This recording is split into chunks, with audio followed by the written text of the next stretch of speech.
And welcome back to Completely Unoriginal, your place for everything nerd here at DakotaBroadcasting.com. I'm Adam St. Paul, joined by Kurt Campbell and Tony Zer. Hello. How's everyone doing today? All right. I'm here, man. I'm ready to go. It's been a while, so I'm raring to go. Tony, for those fans in Northeast South Dakota, you've been playing or working slackers lately with your stand-up. Tell us a little bit about that before we get into the topics. Oh well, yeah. They've had 4 open mics. It's not even just for stand-ups. They just have 4 open mics the last month or 2 months, and I've been there for the last 3. And I'm actually hosting the next one, which is on December 15th down there. Oh, that'll be great. Yeah, it'll be a lot of fun, and hopefully I'm better. I think I got my doctors think I got a touch of the E. coli. So sincerely? Yeah, oh, so man. I'm trying to hash that out right now. Well, let's hope you do and stay healthy. We are here to talk, of course, everything nerd, and I have a couple of topics in mind. One specifically is the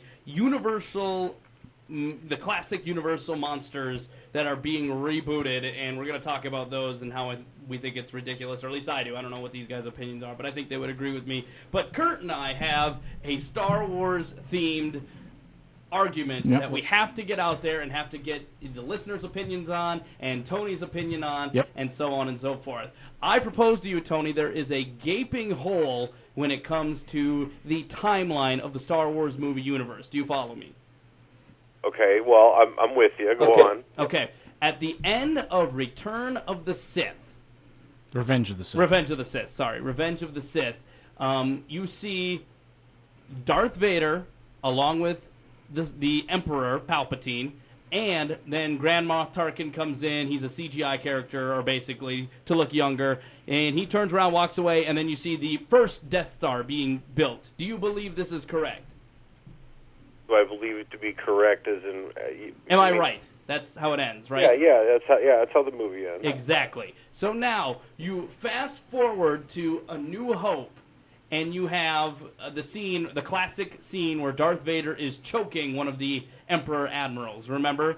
And he makes the comment, "Your faith in that ancient religion hasn't brought us any closer to getting those lost plans." And then he begins to choke him. Yes?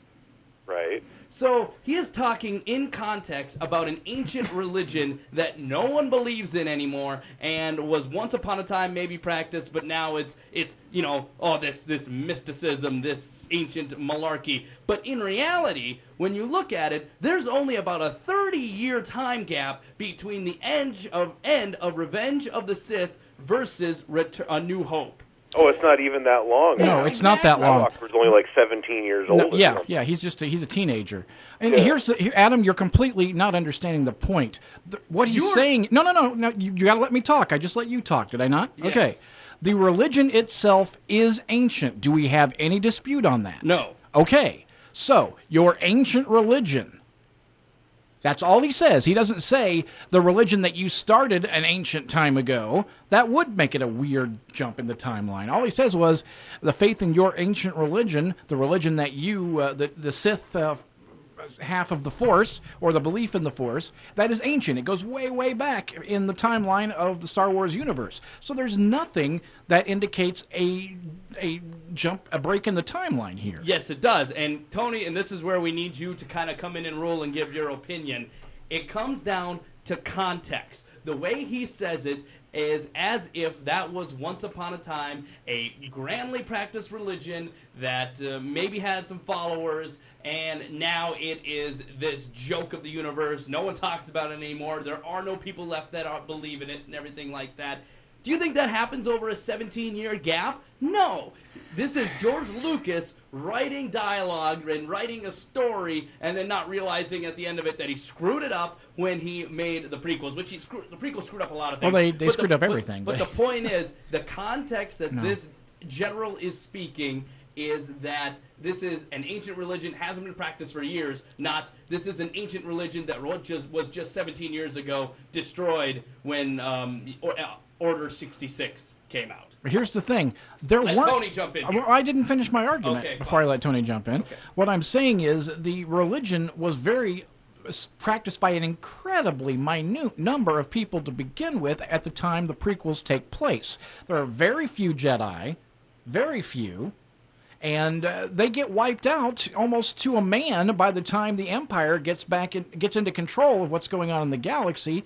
They're basically, that corner of the universe, whatever you want to call it, and they've basically stomped it out. I hate to bring up the Nazis, but they actually did what the Nazis tried to do with their final solution to give it a real world context. Is they've wiped out the people who followed the Jedi way almost to a man. My last point before Tony jumps in here, that is incorrect as well. People knew about the Jedi. People knew that the religion was real. They had a building, a giant temple in the main city in the galaxy, Coruscant, where they practiced their magic. Tony, please, jump in.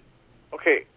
First of all, the thing is the George Lucas movies, I mean, can't we all already agree, 10 years ago, didn't we already agree that, like, those movies completely messed with everything? I mean, how does Obi-Wan Kenobi go from a guy in his 30s to a guy in his 70s in 17 years? Well, I agree. I mean, that's Lucas's fault, though. Yeah, that is not. I mean, I guess I agree with Kurt on this, just more in the ways of the fact that, like, how do you? I'm sorry. You can't sit there and look at anything that happened in the first three movies, 4, 5, and 6. And then look at the prequels and try comparing them. Like that's hard for me to do, just because there's so many inconsistencies with the droids and their relationship with Ben Kenobi. So when you talk about just this brief little chatter about that ancient religion, that could be that guy's naivete when it comes to his knowledge of the Jedi and their actual role in the world. That's one man that we're talking about, and he wasn't that smart of a man from what I can remember. And if I can add also, Han Solo is of a similar frame of mind. Hokey religions are no match for a good blaster at your side. So it's obviously a widely held opinion that the belief in the Jedi or the Sith and the worship or the using of the Force is a joke to most people. Because it was supposed to be done. Because it was supposed to have literally happened years ago, not just recently. There are always people who don't believe any religion. Well, you know what? You and Tony are worse than Hitler. I win. I guess we lost, Tony. I'm sorry. Yeah, so suck on that one. No. Does anybody ever win against St. Paul, though? He thinks they don't. I've never lost an argument. He believes he's never lost an argument in his life. And I just dropped the worse than Hitler bomb, which means you can't come back from that. No, so there is no defense from that. So. Yes, okay. So that was fun, but now let's get into another topic here. And I have not seen any of these movies yet, but I wanted your guys' opinion on this new trend in Hollywood and, what the heck is up with it. Because I've heard the announcement that they are rebooting The Mummy. It was once upon a time the classic Universal monster went to the Brendan Frasers, which weren't terrible. They were pretty bad. They were fun. I was young. Okay, fine. And the first Mummy was entertaining. Yeah, thank you, Tony. Maybe it was my age and just the age of movies that we were in at that time, but that movie wasn't too bad. The ride at Universal Studios is pretty cool. Well, yeah, you can't. But anyway, it gets no credit for the film. Yes, but anyway, and they're also doing Bride of Frankenstein too. That's another one that they've announced. And I've heard it's Angelina Jolie that they want just for did that role. Victor Frankenstein, starring Harry Potter himself. What's his name? Daniel Radcliffe. Daniel Radcliffe, along with Charles Xavier. McAvoy. James McAvoy. They did Dracula Untold as well, and there was always this talk about they wanting to do like a Universal movies classic monster movie universe. It's super weird, it's super strange, and so far everything they've done has bombed. There's no interest in these monsters anymore, let's be honest. That's to an extent. I think you're right. Things have moved on a lot. There are people who have nostalgia and love the old movies, and there's nothing wrong with that. But to be fair, Dracula Untold has nothing in common with Universal monster movies whatsoever, except that there's a character named Dracula, and that story is about how he became a vampire in the first place. It has nothing to do. I mean, in the Universal movies, he's already a vampire. He's been one for hundreds and hundreds of years. So that one doesn't count. I didn't see Victor Frankenstein. I don't know what the story of that is, but I have a feeling it too. I don't know. It could have been closer to the Universal films, but that's just my opinion. And Bride of Frankenstein, I don't know. I love Angelina Jolie, and that movie by itself is probably the best of the Universal horror films of the classic monsters. So I don't know. You guys pipe in. I've been rambling here. Well, it comes down to open up Netflix and look at the movies that they have on Netflix. And it's all these what's his name, Butt Chin, who was in I, Frankenstein, and, Aaron Eckhart. Who's a hell of an actor, by the way, in a straight film. Well, yeah, and then you got the Hansel and the Gretel and the Witch Hunters, and you got the Abraham Lincoln Vampire Hunter, and you have all these just these B movies coming out. Some of them with really big stars, and I think the only way, I honestly think that if they did it the right way, like making a horror, like that classic monsters kind of universe would be cool, but they need to get away from general audiences. You need to get Guillermo del Toro involved in that stuff if you want the atmosphere. Be rated R. They need to be rated R. That's my take. Those films now are for kids at a kid's level, and kids be bored by them because they're so slow. I'm not saying that you can't have a scary movie starring Dracula or starring Frankenstein, but I will say this: The Mummy is not scary. It never was scary. That's the point I'm trying to make. No, it was to audiences back then. General audiences don't respond to the classic monster movies that they once did. Now, I'm not saying that's a good thing, because then you get the Paranormal Activities where there is literally all it is just boom, jump scares and things like that. I hate jump scares. I do too. I like a good one, but most of them are not good. You can look at successful monster movies. I'd say The Babadook, even though that's a good monster. I love movie, that movie. I think. It creeped me the heck out. I think you could do that. This new Krampus, I haven't seen it yet, but gosh, it's getting good reviews. They say it's kind of a throwback almost to like a Gremlins or something. And Gremlins is a good monster movie. And it is. The list goes on. You can do these things, but it's just this. It's like instead. And this is, go ahead. It's a Hollywood trend, and maybe I'm answering my own question here. But instead of going out and creating something new and unique, or maybe finding something a little more obscure, it's what is in the world of free use and what do people know? Frankenstein. Let's do it again. Drudge it up. We'll add nothing new to it, and we'll fart it out in the theaters and maybe make our money back. On to the next one. Canon Films, ladies and gentlemen. Oh. No, I'm just kidding. Well, no, you're completely right, man. Like that's one of my wife and I were just talking about how movies in the '80s, and she's like, "What great movies were there from the '80s?" And I'm like, "Don't get me started on great movies from the '80s." And the thing is there was new stuff.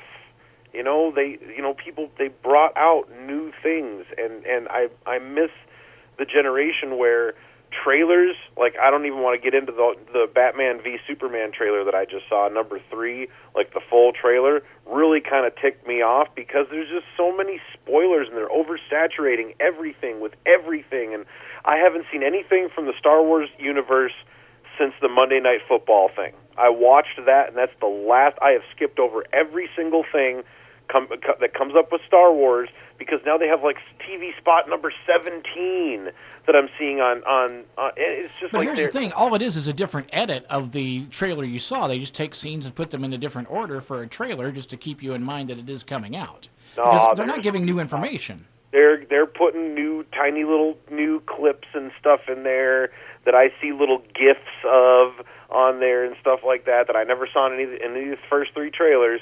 And dude, so it's like, when it comes to these movies, they need to come out with new stuff and not ruin it with trailers, not oversaturate it. It needs to be these come from behind films like, let me say, Star Wars once was. Mm-hmm. Nobody knew what the hell that movie was. That movie could have bombed really, really badly.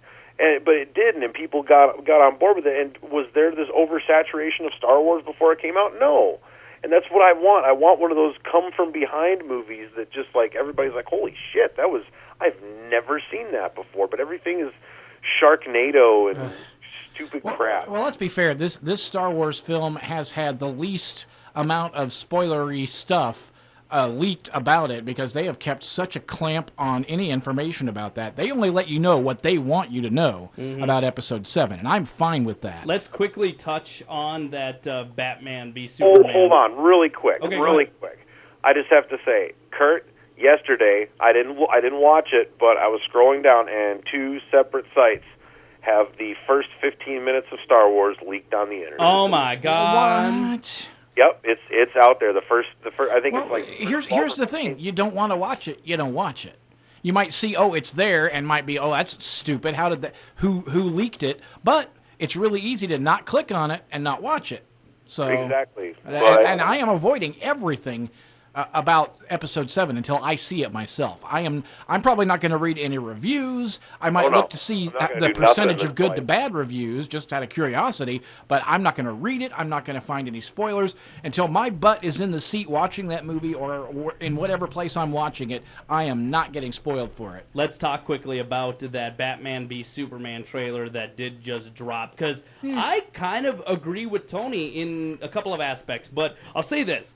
What I really liked about that trailer was the interaction between Clark Kent, not Superman, Clark Kent and Bruce Wayne. I think Ben Affleck is probably going to make a better Bruce Wayne than he is a Batman. He's probably going to be a better Bruce Wayne than Christian Bale was. At least, I mean, I guess I'm making a big assertion off of one trailer. You sure are. But I just thought I bought it. I bought into that right away. But where I'll agree with Tony 110% was the reveal of the villain. Spoilers, if anyone didn't see the trailer or doesn't want to know, turn this off, but it was Doomsday. Doomsday, of course, a classic Superman, Superman villain, and he is going to be in this movie. I was shocked that they did that, because to me, it seems so unnecessary. The whole focal point of the film is Batman versus Superman. We know that they're going to come together and fight together by the end of the movie. And they're going to start forming the Justice League. The Dawn of Justice, that's what it's called. We know that is happening. This just gives you why that reveals the movie. Now, I was wondering what is going to make them join forces. I mean, Lex Luthor was in it, I guess, but now I know it's to fight Doomsday. It's the hero shot too, man. It's the hero shot because I mean, I know that but like you said, it was Batman v Superman, but then we also got Lex Luthor in there. So like, okay, so Lex Luthor's going to throw a wrench in here somewhere, and we didn't know what that wrench was, exactly. And now we know that it's Doomsday. And then we have the hero shot of, first of all, when Doomsday has Batman cornered, and then all of a sudden he shoots his thing at him. That should have been the end of that trailer right there. But then all of a sudden, you know that Wonder Woman's going to come in and save the day now, and then they have the hero shot of all three of them. I don't want to see them get together until I'm in that seat and I'm watching the movie and I'm like, that's an awesome shot. There it is. Like, that would have been so cool to keep from audiences, that hero shot of them standing together. I don't want to see them stand together until I see that damn movie, man. I can agree with you 100%. I see why they did it, because I know that there are certain people who will be like, oh, look, there they are. That's so cool. I can't wait. And there are other people like, well, you're spoiling everything. There's not any surprise, no cool surprise images or events for me to look forward to. And the more information they release on Batman v Superman, the more I'm like, okay, well, I don't have to see it now. And that makes me sad. What did you think, Tony, about what we saw from Lex Luthor, from, what's his name? From Eisenberg. Jesse Eisenberg's Lex Luthor, because it's super weird. I've heard rumors that he's actually playing Lex Luthor Jr., so not the original, even though they've never introduced him into this world. I've heard some rumors of that, but he's not playing the Lex Luthor that we kind of know from like the animated TV series and things like that. But I thought it was strange that some of the choices they made. But again, it was just split seconds of a trailer. I thought the second trailer that they had, where Eisenberg they finally showed Eisenberg in there, and he goes, "The red capes are coming." I thought that was really cool and cryptic, and I was really looking forward to this movie until this trailer came out, because all of a sudden it's like, oh, he's playing Zuckerberg again. That's really, yeah, that's what I got, and it's really zany and woo. It's I don't know. Yeah, it's like Zuckerberg did a whole line of coke and went and did, went and did Lex Luthor and everything. Yeah, dude, I just the trailer. It didn't do it for me, man. And honestly, I think it made me go, oh well, there's still Suicide Squad. I better not watch anything from that anymore. Yeah. Kurt, do you have any opinion on Zuckerberg? Well, see, here's the thing. I've heard Eisenberg has been saying in interviews that this is a darker and more severe Lex Luthor that he's playing, and there's no indication of that anywhere in the trailer stuff I've seen. No, that's definitely not the case as of right now, and so it'll be interesting to see. And I guess maybe it'll be fun to see a guy turn on a dime. Maybe he's gonna do like maybe a American Psycho Christian Bale thing, that could be. I guess that's what you got to go for. But I don't like that. That was the first idea that came up. Well, Christian Bale in American Psycho, where he's unhinged one moment, but he can still put on the facade of a completely normal human being. That isn't Lex Luthor to me, I guess. And I know I'm playing fanboy here. That's not my Lex Luthor, but at the same time, he was always a cold, calculating, intelligent billionaire that, manipulated people and did things to bend, favor to his will. He's the epitome of a comic book criminal mastermind. That, to me, I guess, is not a psychopath, But I guess, like I said, it's all completely speculation. Yeah, I don't know. We'll have to wait and see, and I'm not in any hurry, so... It'll get here when it gets here. I can't get on the Batman v Superman bandwagon yet. That might change, might get worse. I don't know. We'll see. My thing is all the trailers that I see with Batman and stuff, and like him in the metal suit, it's all CGI, and there's just, I think that they just do too much CGI with Batman. I mean, Superman is one thing, sort of, because he's Superman, but Batman, he's supposed to be a little bit more technical and everything, and I just think that practical effects when it came to Batman would have been a lot better than some of the images I'm seeing from the movie right now, where it's just CGI Batman with Ben Affleck chin. So. Anything else you guys want to touch on before we say goodbye? Yeah, real quickly, if this goes up in time, Friday is the last day for the hashtag Bring Back MST3K campaign on Kickstarter. I'm backing it. They're up to one of their stretch goals to get 9 new episodes made, but they need to hit 5.5 mil to make a full season of 12, which I'm hoping they'll get to. They've got some cool stuff that they've added that you can, if you've got the cash and you're a fan, you can get. But hey, you'll get all kinds of free stuff if you just sign up even for the lower level ones. There was one you can have Dana Snyder record your voicemail in his Master Shake voice. How cool is that? And I wanted that really bad. And Kurt said it's almost. I told you it's $498. Yeah, it's almost $500. And I'm not gonna do that. But I'll tell you what, if it were $50. Yeah, I would probably do that. And for $499, if you're a Rick and Morty fan, you can have Justin Roiland to record your voicemail as Rick and or Morty, too. So that's pretty sweet. And they've got other stuff where you can have dinner with the cast, the Way Up High levels. You can be a guest writer on the show. And by the way, they've added some amazing guest writers, including Dan Harmon, Justin Roiland, and Rob Schraub, all from Community and from the Sarah Silverman program. And from Rick and Morty, some really brilliant writers. Comedian Dana Gould has been added as one of the guest writers. They've got a huge group of talented people working on this thing. You got anything coming up on your tube reviews there, Tony? Well, once I kick this bug, man, I've been really bad, but I want to. I got a top 10 list coming out, and I think what was it? It was the top 10 serial killer or hitmen from movies that I like. Okay. And then also I'm going to do I don't want to do a trailer reaction because I've already seen the trailer, but I want to do a trailer review of that Batman v Superman thing and just all that stuff. But then, next Tuesday, the 15th, if I'm not in the hospital, I'll be at Slackers for the final one in that building because they're moving buildings across the street. I'll be hosting the final open mic night in that building, and so it'll be a good time. Awesome. I'll feel better, man. Yeah, absolutely. Once again, you've been listening to Completely Unoriginal here at DakotaBroadcasting.com. I'm Adam St. Paul, and for Kurt Campbell and Tony Zern, until the next time.